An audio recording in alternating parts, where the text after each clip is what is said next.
قابل احترام دوستوں، بھائیوں، ساتھیوں، جیسا کہ پچھلے جمعے عرض کیا گیا تھا کہ یہ جمادی الثانی کا مہینہ چل رہا ہے اور جمادی الثانی کی 22 تاریخ اسلام کے سب سے پہلے سپاہی، سب سے پہلے خلیفہ بلا فصل حضرت سیدنا صدیق اکبر رضی اللہ عنہ کی وفات کی تاریخ ہے۔ 22 جمادی الثانی کو اللہ تعالیٰ نے حضرت سیدنا ابوبکر صدیق رضی اللہ عنہ کو اپنے پاس بلایا۔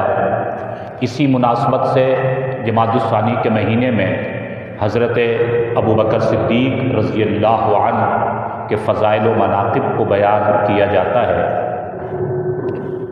حضرت صدیق اکبر رضی اللہ عنہ وہ صحابی رسول ہے جو سب سے زیادہ آپ صلی اللہ علیہ وسلم کے قریب رہے اور سب سے زیادہ جنہوں نے قربانی دی، سب سے پہلے اسلام قبول کیا اور پہلے خلیفۃ المسلمین بنے۔ ایک موقع پر کسی نے پوچھا کہ یا رسول اللہ صلی اللہ علیہ وسلم، آپ کو خواتین میں سب سے زیادہ محبت کس سے ہے؟ فرمایا کہ عائشہ سے۔ پھر پوچھا کہ مردوں میں آپ کو سب سے زیادہ محبت کس سے ہے؟ فرمایا عائشہ کے والد ابو بکر صدیق سے ہے۔ آپ صلی اللہ علیہ وسلم حضرت ابو بکر صدیق کو اپنے بہت قریب رکھتے اور بڑی محبت فرماتے تھے، اور حضرت صدیق اکبر رضی اللہ عنہ اپنی جان سے بھی زیادہ آپ صلی اللہ علیہ وسلم سے عشق فرماتے تھے، محبت کرتے تھے۔ یہی وجہ ہے کہ ایک موقع پر آپ صلی اللہ علیہ وسلم نے ارشاد فرمایا کہ مجھ پر جان اور مال کے لحاظ سے، جان لگانے کے لحاظ سے اور مال لگانے کے لحاظ سے ابو بکر سے زیادہ کسی کے احسان نہیں۔ دنیا میں سب سے زیادہ مجھ پر احسانات کرنے والا میرا دوست ابو بکر صدیق ہے۔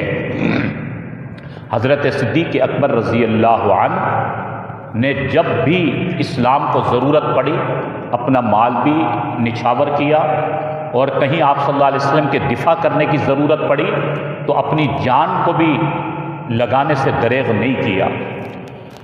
روایات میں آتا ہے کہ جب اسلام کا اولین دور تھا، آپ صلی اللہ علیہ وسلم وقتاً فوقتاً لوگوں کو اسلام کی دعوت دیا کرتے تھے۔ چنانچہ ایک مرتبہ آپ صلی اللہ علیہ وسلم نے بیت اللہ کے قریب لوگوں کو اسلام کی دعوت دینا شروع کی، لوگوں کو بلانا شروع کیا اور لا الہ الا اللہ کی دعوت دی کہ تمہاری کامیابی اس کلمے میں ہے۔ کفار نے دیکھا کہ یہ تو اسلام کی دعوت کو پھیلا رہے ہیں، انہوں نے اپنے کچھ شرارتی نوجوانوں کو اکسایا اور انہوں نے آ کر آپ صلی اللہ علیہ وسلم پر تشدد کرنا شروع کیا۔ بیت اللہ کے قریب رسول اکرم صلی اللہ علیہ وسلم کو ان کفار نے زود و کوب کرنا شروع کیا۔ اسلام کا اولین دور تھا، مسلمانوں کی تعداد بھی کم تھی۔ کسی نے جا کر حضرت ابو بکر صدیق رضی اللہ عنہ سے بتایا کہ آپ اپنے گھر پر ہیں، وہ آپ کے دوست اور آپ کے بھائی محمد صلی اللہ علیہ وسلم، لوگ ان پر تشدد کر رہے ہیں، انہیں زود و کوب کر رہے ہیں۔ روایات میں آتا ہے کہ حضرت ابو بکر صدیق گھر میں جن کپڑوں میں تھے اور جس حال میں تھے، بس یہ بات سننی تھی، اپنے گھر سے دوڑے اور بغیر کسی جھجک کے، حالانکہ اندیشہ تھا کہ سارے کفار مخالف ہیں اور یہ حضور علیہ الصلوۃ والسلام اور اسلام کو ماننے والوں کی جان کے در پہ ہیں اور خطرہ ہے جان کا، لیکن حضور علیہ الصلوۃ والسلام کی بات آئی تو حضرت ابو بکر صدیق فوراً وہاں سے نکلے اور بیت اللہ کے قریب پہنچے کہ جہاں پر یہ کفار آپ صلی اللہ علیہ وسلم پر تشدد کر رہے تھے، اور جا کر آپ صلی اللہ علیہ وسلم کے آگے آڑ بن گئے اور ان کی طرف سے آنے والا تشدد اپنے اوپر برداشت کیا اور انہیں دھکے دینے لگے کہ ظالموں، تم کن کو قتل کرنا چاہتے ہو جو تمہیں اللہ کا تعارف کروا رہے ہیں؟ اتقتلون رجلا ان یقول ربی اللہ، تم اس شخص کو مارنا چاہتے ہو جو تمہیں تمہارے رب کا تعارف کرواتا ہے، جو تمہیں کامیابی کا راستہ دکھانے آیا، وہ نبی جو تمہاری دنیا اور آخرت کو بنانے کے لیے آیا، تم اس نبی پر تشدد کر رہے ہو۔ ظالموں، تم ان کو شہید کرنا چاہتے ہو۔ ان کو دھکے دیتے اور حضور علیہ الصلوۃ والسلام کے آگے ڈھال بن گئے، اپنے اوپر وار لینے لگے، برداشت کرنے لگے۔ ان کفار نے حضور علیہ الصلوۃ والسلام کو تو چھوڑ دیا اور حضرت ابو بکر صدیق رضی اللہ عنہ کو پکڑ لیا اور پھر ان سب شرارتی نوجوانوں نے، کفار نے حضرت صدیق اکبر پر تشدد کرنا شروع کیا، مارنا شروع کیا، اتنا مارا کہ حضرت ابو بکر صدیق رضی اللہ عنہ بے ہوش ہو گئے۔ اب ان کفار نے جب دیکھا کہ اگر خدا نہ خواستہ ابو بکر کو کچھ ہو گیا تو ان کے قبیلے والوں سے دشمنی لگ جائے گی، چنانچہ وہ وہاں سے چلے گئے۔ حضور علیہ السلام کو دار ارقم میں پہنچا دیا گیا، جہاں پر آپ صلی اللہ علیہ وسلم خفیہ لوگوں کو دین سکھایا کرتے تھے، اور رشتہ دار آ کر حضرت صدیق اکبر کو گھر پر لے گئے۔ حضرت ابو بکر صدیق رضی اللہ عنہ گھر پر پہنچے، کپڑے لہو لہان ہیں، جسم پر مختلف جگہوں پر زخم ہیں، اور ان کا تشدد، ان کی طرف سے مار پیٹ کے آثار ان کے پورے جسم پر موجود۔ اب جب گھر پر انہیں لے جایا گیا تو والدہ بھی رونے لگی، والد بھی پریشان ہو گئے کہ ہمارے بیٹے پر ان ظالموں نے اتنا تشدد کیا، اتنا مارا کہ پورا جسم لہو لہان ہے، کپڑے لہو لہان ہیں، زخموں سے جسم چکنچور ہے۔ اب ماں بھی پریشان ہے، والد بھی پریشان ہے، رشتہ دار بھی جمع ہو گئے۔ حضرت صدیق اکبر بے ہوش ہے، ہوش نہیں آ رہا۔ کافی دیر کے بعد حضرت ابو بکر کو ہوش آتا ہے تو ماں دوا لیے کھڑی تھی، وہ آگے بڑھی، کچھ مرہم تھی، کچھ اور دوا تھی کہ بیٹا آپ کے جسم پر بڑے زخم لگے ہیں، بڑا خون بہہ گیا، اور یہ میں کچھ دوا لے کر آئی ہوں، یہ مرہم ہے، یہ آپ کے جسموں پر میں نے جسم پر لگانی ہے۔ والد آگے بڑھتے ہیں کہ بیٹا یہ کچھ غذا لے کر آیا ہوں، یہ طاقت کی کچھ غذا استعمال کر لو، جسم میں کچھ طاقت آ جائے گی، بہت لہو اور خون بہہ گیا ہے۔ حضرت ابو بکر صدیق رضی اللہ عنہ اٹھے اور اپنی والدہ اور والد کو کہنے لگے کہ اماں جان، میرے والد محترم، میرے جسم پر زخم بہت ہیں، تکلیف بھی ہے، لیکن اس وقت تک یہ دوا استعمال نہیں کر سکتا، اس وقت تک کچھ نہیں کھاؤں گا جب تک اپنے محبوب کا چہرہ نہیں دیکھ لوں گا، جب تک اپنے نبی اکرم صلی اللہ علیہ وسلم کی خیریت کا مجھے پتہ نہیں چل جاتا، انہیں اپنی آنکھوں سے بسلامت دیکھ نہیں لیتا، میں نہ کھانا کھا سکتا ہوں، نہ کوئی دوا استعمال کر سکتا ہوں۔ ماں کہنے لگی کہ بیٹا جس نبی کے لیے، جس تمہارے دوست کے لیے تمہیں اتنی مار پڑی اور اتنا تم پر تشدد ہوا، ان ظالموں نے تمہیں مارا، پھر تم اسی نبی کی بات کر رہے ہو، انہی کے پاس جانے کی بات کر رہے ہو۔ بیٹا یہ دیکھو تمہارے جسم پر یہ کتنے زخم ہیں، یہ پہلے دوا استعمال کر لو۔ لیکن عشق کے تقاضے ہی الگ ہوا کرتے ہیں۔ یہ صدیق اکبر ہے، فرمایا کہ یہ دوا میرے حلق سے اتر نہیں سکتی جب تک اپنے محبوب کے چہرے کا دیدار نہیں کر لوں گا۔ مجبور ہو کر والد نے اجازت دی کہ ان کو ان کے دوست سے ملوا لاؤ۔ چنانچہ دو رشتہ دار نوجوان آگے بڑھے۔ حضرت صدیق اکبر اپنے پاؤں پر چل نہیں پا رہے ہیں کیونکہ پاؤں کے اندر بھی زخم ہیں۔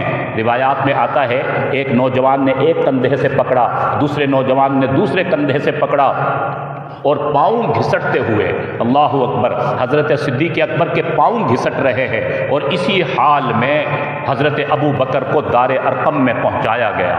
دار ارقم جہاں پر حضور صلی اللہ علیہ وسلم کا ابتدائے اسلام میں قیام ہوا کرتا تھا، جہاں پر آپ صلی اللہ علیہ وسلم لوگوں کو خفیہ طریقے سے اسلام سکھایا کرتے تھے۔ چنانچہ حضرت صدیق اکبر اسی طرح گھسٹتے ہوئے دو نوجوانوں کے ساتھ وہاں پر پہنچتے ہیں۔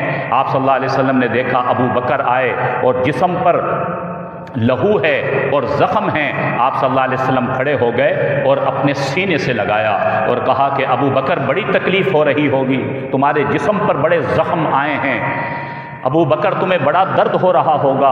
حضرت ابو بکر نے عرض کیا کہ یا رسول اللہ، یقیناً میرے جسم میں بڑی تکلیف تھی، مجھے بڑا درد ہو رہا تھا، لیکن یا رسول اللہ آپ کے چہرے کا دیدار کیا تو میرے سارے درد دور ہو گئے ہیں، میری ساری تکلیفیں دور ہو گئی، بس مجھے آپ کی خیریت مطلوب تھی، آپ کے چہرے کی زیارت مقصود تھی، آپ کے چہرے کی میں نے زیارت کر لی، مجھے سب کچھ حاصل ہو گیا، اب مجھے کسی تکلیف کی کوئی بھی پرواہ نہیں ہے۔ اسی لیے تو آپ صلی اللہ علیہ وسلم نے فرمایا کہ جان اور مال کے لحاظ سے مجھ پر ابو بکر سے زیادہ کسی کے احسانات نہیں ہیں۔ یہ حضرت ابو بکر صدیق رضی اللہ عنہ ہیں۔ ایک موقع پر آپ حضرت عائشہ رضی اللہ عنہا فرمانے لگی کہ یا رسول اللہ، یہ آسمان پر جتنے ستارے نظر آ رہے ہیں اس کے برابر بھی کسی کی نیکیاں ہو سکتی ہیں؟ حضور علیہ السلام نے فرمایا کہ ہاں۔ حضرت عائشہ یہ سمجھ رہی تھی کہ میرے والد محترم کا اتنا بڑا مقام ہے، شاید میرے ابا کا نام لیں گے۔ فرمایا عائشہ، آسمان پر جتنے ستارے ہیں اس کے برابر بھی میرے امتیوں کی نیکیاں ہیں، اور وہ میرا امتی عمر ابن خطاب ہے۔ عمر کی اتنی نیکیاں ہیں جتنے آسمان پر ستارے ہیں۔ حضرت عائشہ تھوڑی دیر کے لیے خاموش ہو گئی، کیونکہ وہ سمجھ رہی تھی کہ میرے ابا جان کا نام لیں گے۔ فرمایا کہ یا رسول اللہ، میرے والد محترم کا مقام میں سمجھ رہی تھی کہ اس سے بڑا ہے۔ فرمایا کہ ہے عائشہ، صدیق کی بات ہی الگ ہے، یہ آسمان پر جتنے ستارے ہیں ان کے برابر عمر کی نیکیاں ہیں۔ اور فرمایا کہ تمہارے والد محترم کا وہ کام جو ہجرت کے موقع پر جو غار کے اندر انہوں نے قربانی دی تھی، یہ تمام ستارے ایک طرف اور تمہارے والد محترم کی وہ نیکی ایک طرف۔ حضرت ابوبکر صدیق رضی اللہ عنہ تمام امت میں سب سے اعلیٰ مرتبے پر فائز۔ روایات میں آتا ہے جب ساری دنیا کے لوگ میدان محشر میں ہوں گے اور نفس نفسی کا عالم ہوگا اور حساب کتاب شروع نہیں ہو رہا ہوگا، سب پریشان ہوں گے، آپ صلی اللہ علیہ وسلم اللہ کے حضور جا کے سجدہ ریز ہو جائیں گے اور ایک لمبا سجدہ کریں گے۔ اللہ کی طرف سے ہوگا، حکم ہوگا، ارفع رأسک یا محمد، اے محمد سر اٹھائیے، بتائیے کیا چاہتے ہو۔ یا اللہ، میں چاہتا ہوں کہ حساب کتاب شروع ہو جائے، بڑی سختی کا عالم ہے۔ اللہ فرمائیں گے میرے محبوب، میں حساب کتاب تو شروع کر دوں، کیا آپ کے پاس حساب دینے کے لیے کوئی ہے؟ کس کو پیش کرو گے جو میرے حضور آ کر اپنے اعمال کا حساب دے سکتا ہے؟ آپ علیہ السلام فرمائیں گے یا رب العالمین، یا رب ذوالجلال، میرے امتیوں میں میرے پاس ہے، میں جس کو پیش کر سکتا ہوں جو اپنے اعمال کا آپ کو حساب دے گا۔ اللہ رب العالمین اجازت دیں گے، آپ صلی اللہ علیہ وسلم حضرت ابو بکر کو بلائیں گے اور اللہ کے حضور پیش کریں گے، یا رب العالمین یہ میرا امتی ہے، حساب کے لیے پیش کرتا ہوں، ان کے اعمال کا آپ حساب لے سکتے ہیں۔ ویسے تو کسی کو جرت نہیں جو اللہ کو اپنے اعمال کا حساب دے سکے، لیکن حضرت صدیق اکبر کو اللہ کے حضور علیہ السلام پیش فرمائیں گے کہ ان کا آپ حساب لے لیں، یہ میرا ایسا امتی ہے۔ حضور علیہ السلام کو دنیا میں بھی حضرت صدیق اکبر پر اتنا مان اور اعتماد رہا، اور کل قیامت کے دن بھی اتنا اعتماد اور مان ہوگا۔